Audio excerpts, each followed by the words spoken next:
افغانستان یوه بډایه خاوره ده چې له طبیعي زیرمو ډکه ده، خو له بده مرغه د بیلابیلو لاملونو له امله تر اوسه نه ده توانېدلې چې له خپلو روانو اوبو څخه پوره ګټه واخلي.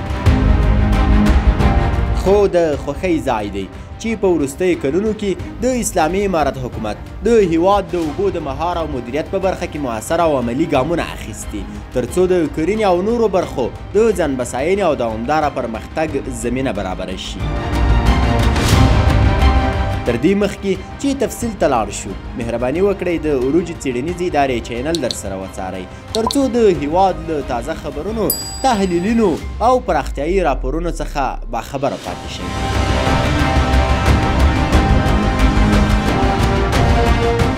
د افغانستان اسلامي امارت حکومت یو ځل بیا د ارزګان ولایت د یو مهم بند د جوړېدو له پیل سره وښوده چې د اوبو مدیریت یې له بنسټیزو او ستراتیژیکو لومړیتوبونو څخه دی.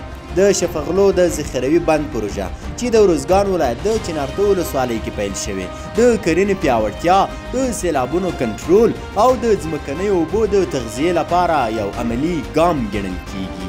د اوبو او انرژي وزارت د معلوماتو له مخې دا بند به 23 متره لوړوالی، 155 متره پلنوالی او د اوبو د زیرمه کولو ظرفیت به 854,000 مکعب متره ته ورسیږي. د دې پروژې تر بشپړېدو وروسته شاوخوا 250 هکتاره کرنیزه ځمکه به خړوبه شي. د دې پروژې ټول لګښت 165.9 میلیونه افغانۍ اټکل شوی دی او تمه ده چې په راتلونکو 9 میاشتو کې به بشپړه شي. د دې پروژې د پرانیستي مراسم د سهشنبې د سرطان میاشتې 10 د 1404 هجري لمریز کال کې ترسره شوه چې پکې د اوبو او انرژي وزارت چارواکو، د ملي انکشاف شرکت استازو، قومي مشرانو او سیمه ییزو چارواکو ګډون درلود.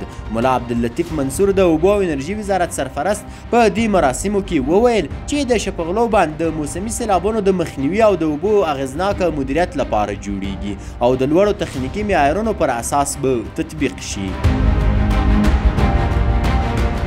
سربیره پر دې بند یو بل مهم بند د همدې ولسوالۍ په ساحه کې تر کار لاندې دی چې هغه د اقجان بند دی.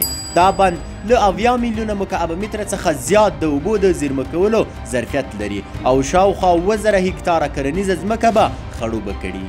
دا پروژه هم د اوبو او انرژي وزارت لخوا د ملي انکشاف شرکت په همکارۍ عملي کیږي چې په موخه د سیلابونو کنټرول، د ځمکنیو اوبو غښتلي کول او د سیمې کرنیز پرمختګ دی.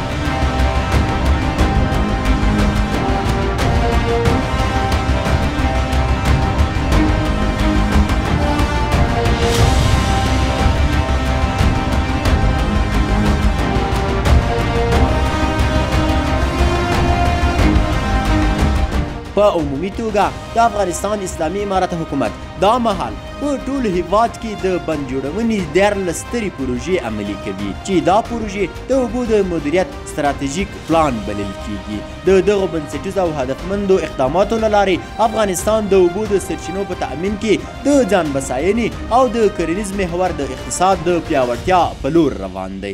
شک نشته چې دا ډول پروژې به د اوبو د ضایع کېدو مخنیوی او د وچو او کمو اوبو سیمو د خلکو د اړتیا د ځواب ویلو په برخه کې مهم رول ولوبوي.